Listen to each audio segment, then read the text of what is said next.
unsurpassed purity, and a proud history of guaranteeing every coin we mint. An unforgettable design and new, unique security features ensure the gold maple leaf remains one of the world's most sought-after bullion coins. To continue our history of leading the market with quality, innovative products, we're introducing another first. The Bullion DNA anti-counterfeiting technology. A unique security mark is engraved onto every die. The unique laser micro-engraved security mark is then minted onto every coin and registered during the production process using our digital, non-destructive activation technology.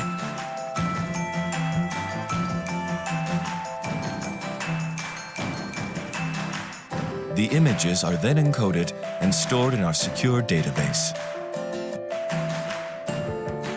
Bullion DNA lets you authenticate your gold maple leaf bullion coins in 3 steps. The laser mark is scanned and the image encoded. The data is securely transmitted to the Royal Canadian Mint and compared with our database to verify the authenticity of your coin.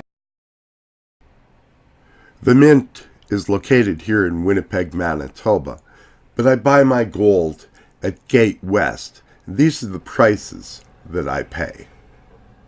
Buying and selling gold in Canada is fully legal, but it's reportable. The onus is on the individual to report profits. Profits made investing in gold. The profit would be treated as an ordinary income. $1,000 increase in the price of your gold, $1,000 income should be reported on your taxes.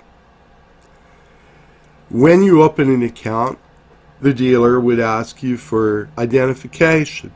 They take a copy of your driver's license. Might ask for your social insurance number. So here's where I bought a pound of gold on October 20th, 2014. As you can see, that's some time ago. It's all right here in black and white. The government has this. And if gold was to go to $20,000 an ounce, I'd be paying tax. So I paid spot of $14.04. Paid a premium to the dealer for the coin of $37.22. In all, I bought 16 gold wafers like I showed you in the picture. I paid $1,442 each Canadian for a total of $23,072.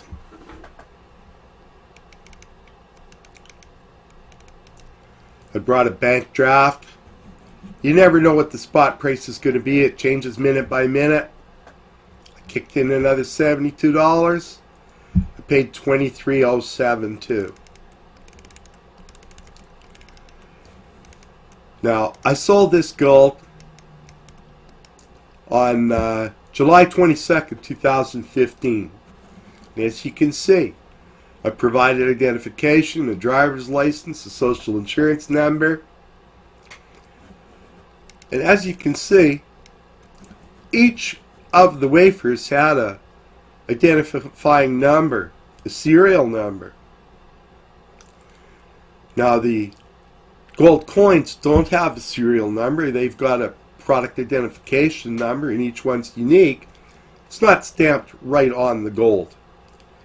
The wafers are a little bit cheaper, but bear in mind that the wafers do not have a face value. The coins, for example, the 1 ounce gold coin has a $50 face value. So I sold this gold for $22,880. I lost a couple of dollars on the sale. Don't have to report the losses to the government. But if the government wanted to find out who had these wafers at that time, it would be me.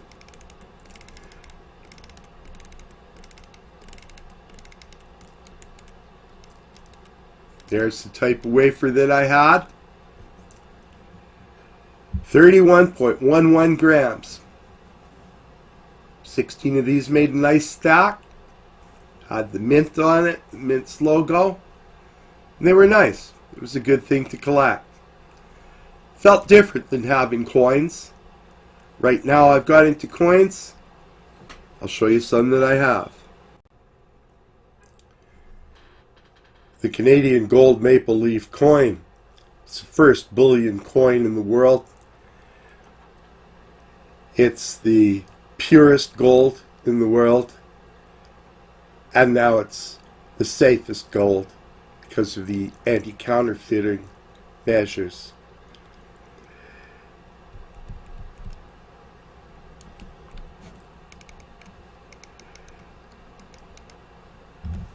The weight of the coin is 31.11 grams.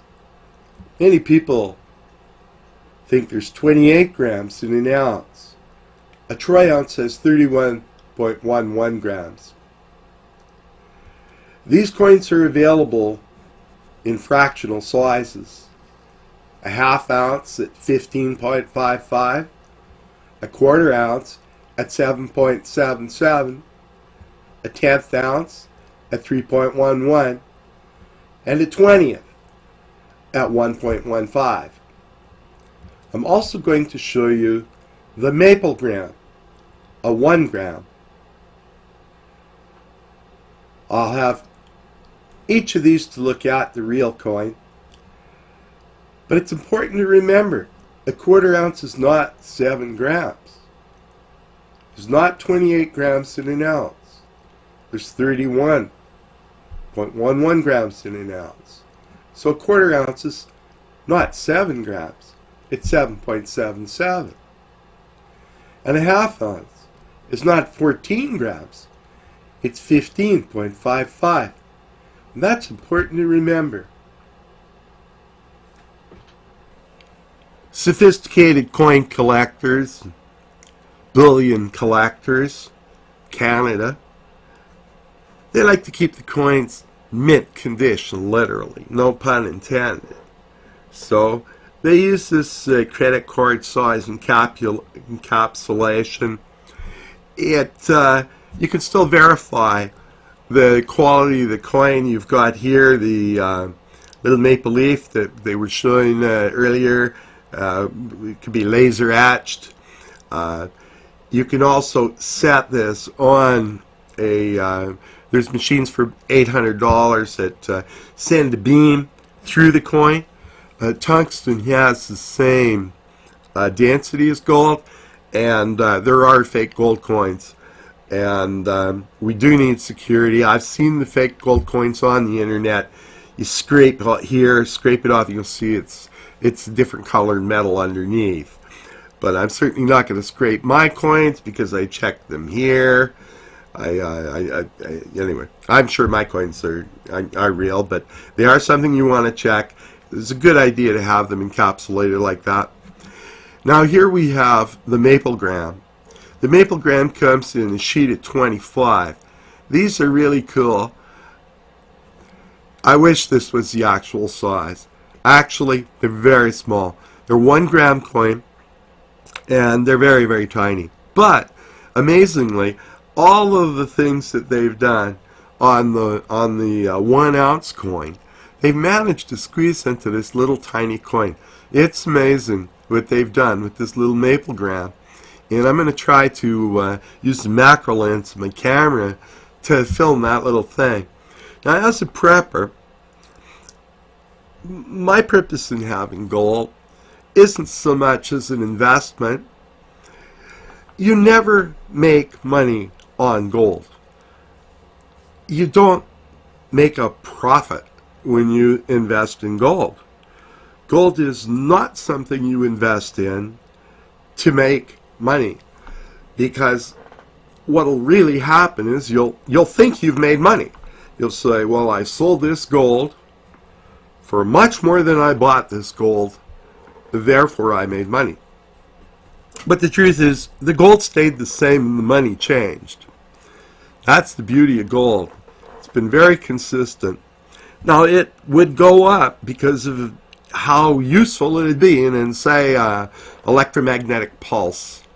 You know, our friend in North Korea puts a sets off an electromagnetic pulse, takes down the grid. Very handy to have gold, but at that point, your $1,200 ounce here, well, what would it be? 12,000. So what would you? 12,000 is too much. It's too big. So that's where the fractional coins come in. But even with fractional coins, you're going to need change. So I think you should have at least 5 of these maple grams as change. Then I jump up to the 10th gram. Beautiful little coin. The 12th, or the 20th maple, there's a 20th, but it sells for $112. The 10th sells for $188. So naturally, the 10th is the way to go. The 20th is a little small too. So I think the main currency would be the 10th of an ounce. Grams are just too small. These grams are $43 American. They're $63 Canadian. So I'll try to film these coins outside of their sleeves. I like to put the coins on the mirror. That way you double your money immediately.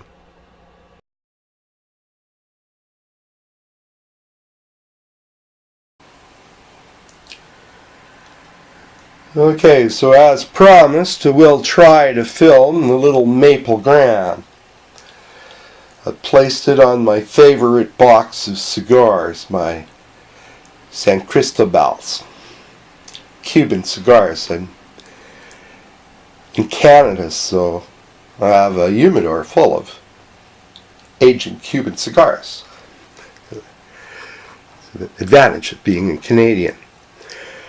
We Canadians, we're very big on gun control, but there's something that a person has to consider if they're going to invest in gold. You have to defend your gold, particularly if you're like me and you anticipate that you may need it in a prepper scenario. So, like they say, don't just invest in gold.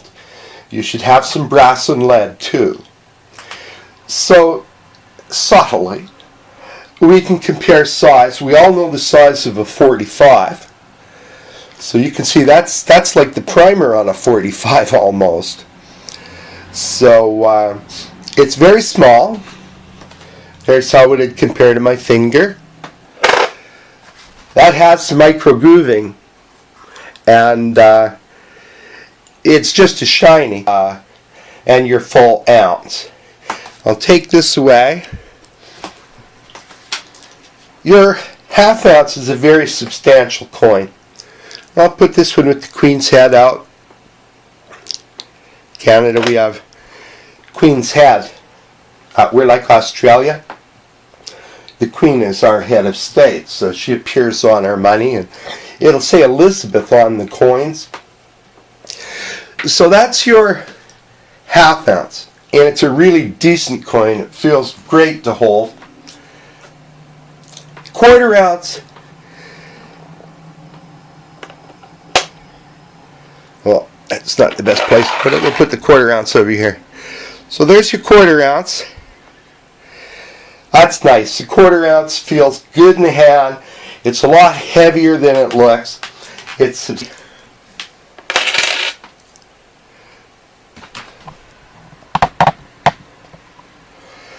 These are your 10th of an ounce.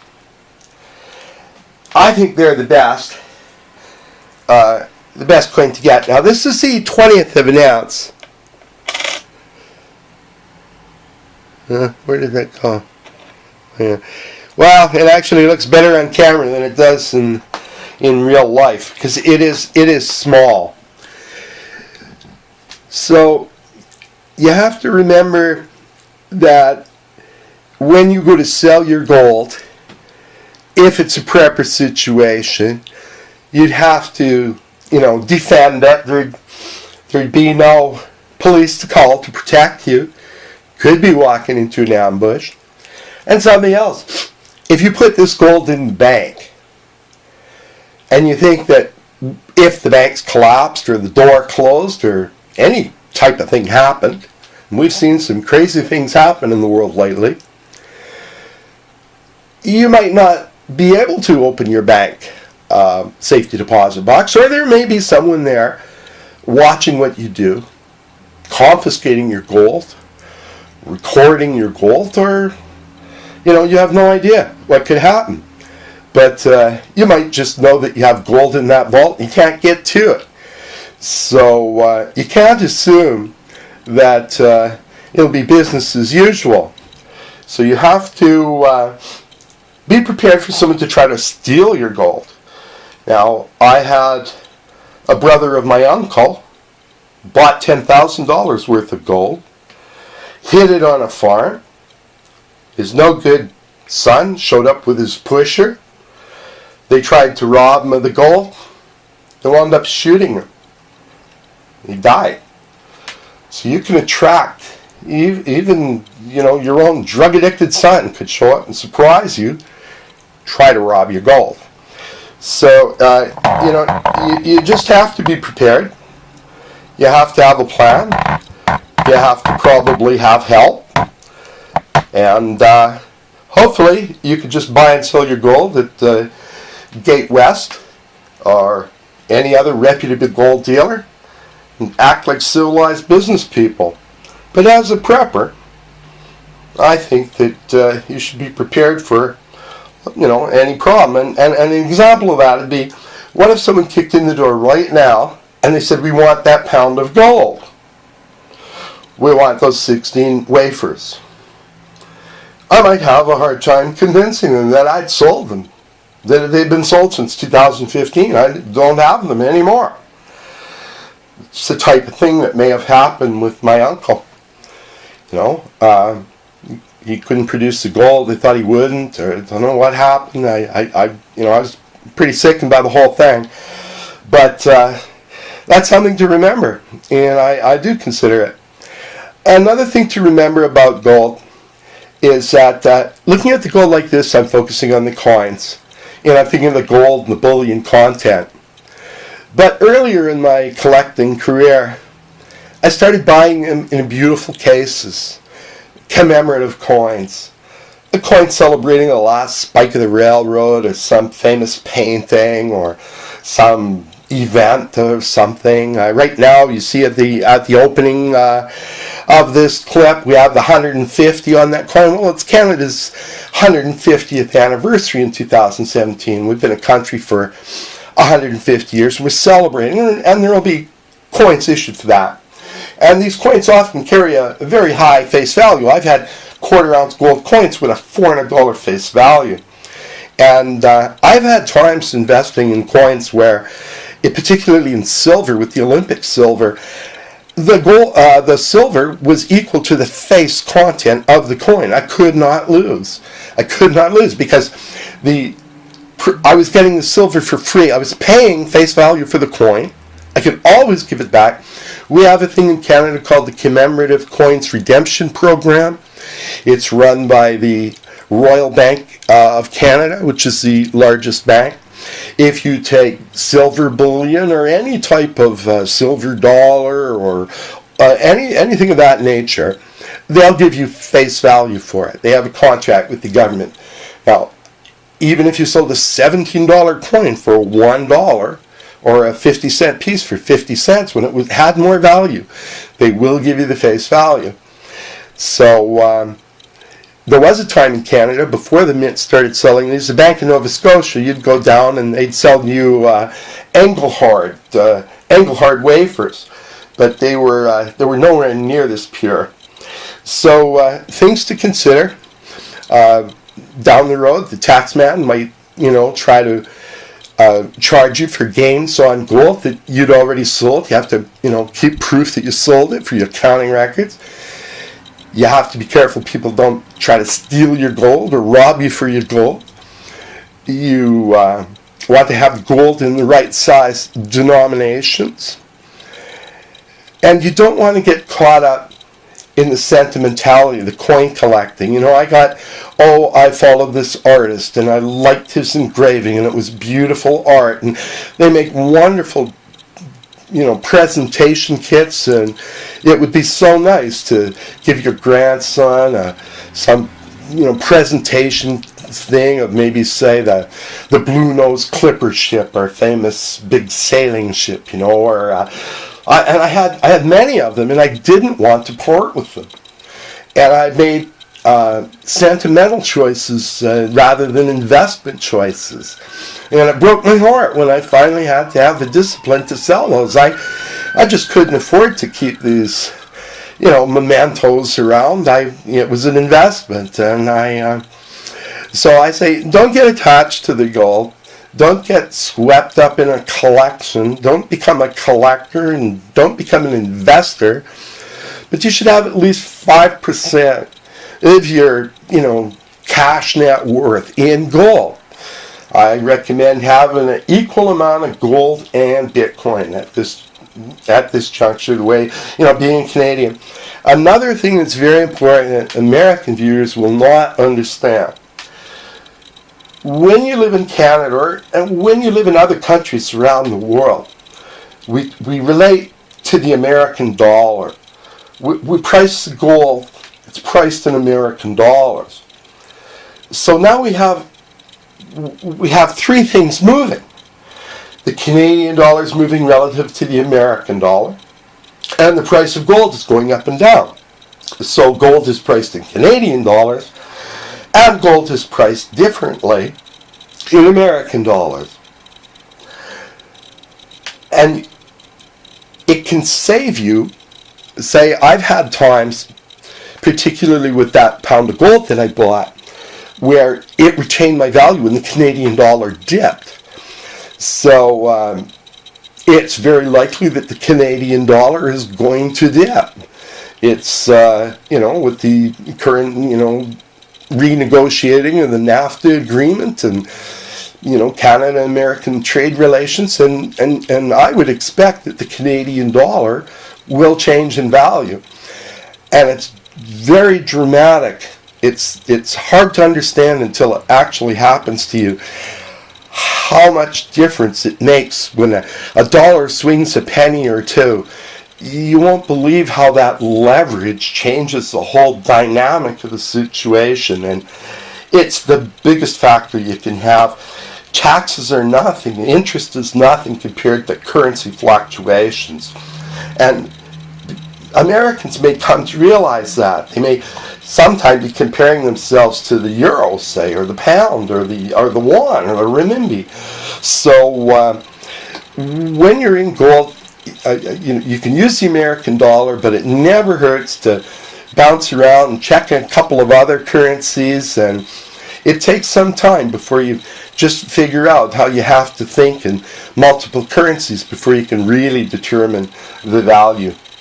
Well, I hope you enjoyed this little presentation about the Canadian coins, and I would recommend you share this with your friends. Thank you.